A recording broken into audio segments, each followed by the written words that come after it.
हो गई है पीर पर्वत सी पिघलनी चाहिए, इस हिमालय से गंगा निकलनी चाहिए। दरअसल ये जो दुष्यंत कुमार के शेर हैं, मैं इसलिए कह रहा हूँ कि कहीं ना कहीं इस शेर से संदर्भित आरजेडी के जो प्रवक्ता हैं शक्ति सिंह यादव, वो कुछ कह रहे हैं। अब क्या कह रहे हैं वो हम आपको उन्हीं की जुबानी सुनवा रहे हैं। सबसे पहले उनकी जो बातें हैं वो आप सुनिए और समझने का प्रयास कीजिए। देखिए, सरकार तो पहले भी एनडीए की ही थी बिहार में। उस समय भी हत्या का दौर था। फिर जब शपथ ग्रहण के बाद लगातार जो हत्या का दौर चला, ट्रिपल मर्डर हुआ, और कल तो एक जदयू नेता की हत्या हो गई और आज एक कपड़ा व्यवसायी की हत्या बेगूसराय में हुई। रंगदारी नहीं देने के कारण अपराधियों ने सीधे गोलियों से भूंज डाला। तो बिहार में कानून व्यवस्था पर टिप्पणी कितनी की जाए। अब सब लोग जानते हैं कि जिनके हाथों में शासन की बागडोर है उन्हें ही कानून व्यवस्था को मजबूत रखने का जिम्मा भी है। लेकिन बिहार अभी देखिए, जब शपथ ग्रहण हुआ जब से हाफ सेंचुरी से ऊपर चला गया है। कुछ ही दिनों में बिहार में हत्या का दौर फिर से जारी है। जब जब भी सरकार डिस्क्रिमिनेशन ऑफ एक्शन करती है तो वहां पर साख जो है पूरी तरह से मिट जाती है। एक्शन में समानता होनी चाहिए, एकरूपता होनी चाहिए। अपराधी अपराधी है, कानून की नजर में वो मुजरिम है।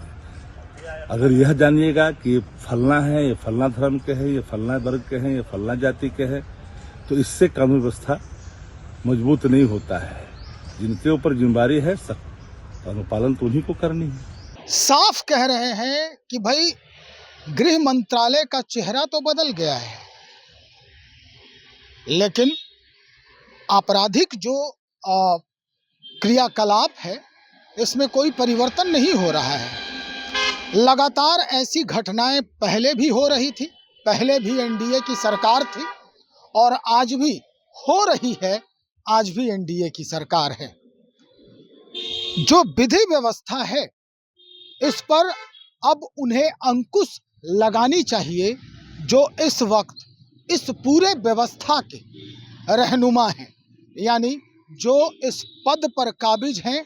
उन्हें इस बात को समझनी चाहिए कि ऐसे अप्रत्याशित घटनाएं क्यों हो रही है।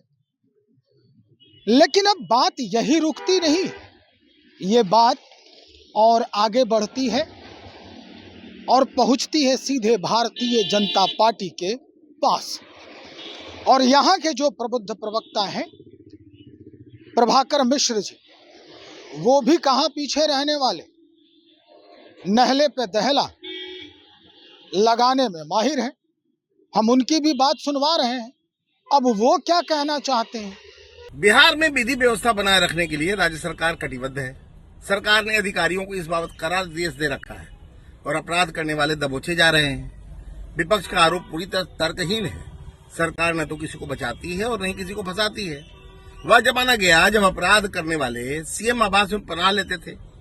राजद नेता शक्ति सिंह यादव को इस बारे में बोलने का कोई अधिकार है ही नहीं। आप जब बोलते हैं तो लोगों के जहन में आपका जंगल राज कौंधने लगता है, लोग भयभीत उठते हैं। भाई इन्होंने तो साफ कर दिया है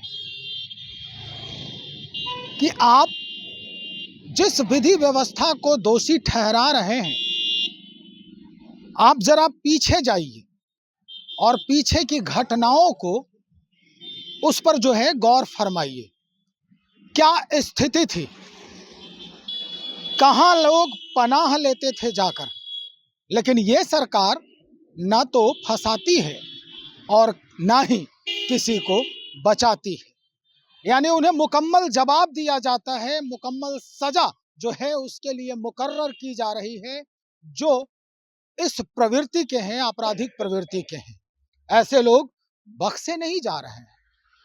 लेकिन अगर हम आरजेडी के प्रवक्ता शक्ति सिंह यादव की बात को जरा गौर से समझने का प्रयास करें कि वाकई में इन दिनों जो घटनाएं घटित हो रही है उसके एवज में क्या कुछ हुआ है, तो फिर प्रभाकर मिश्र के इन जवाबों से हम उसकी तुलना कर सकते हैं।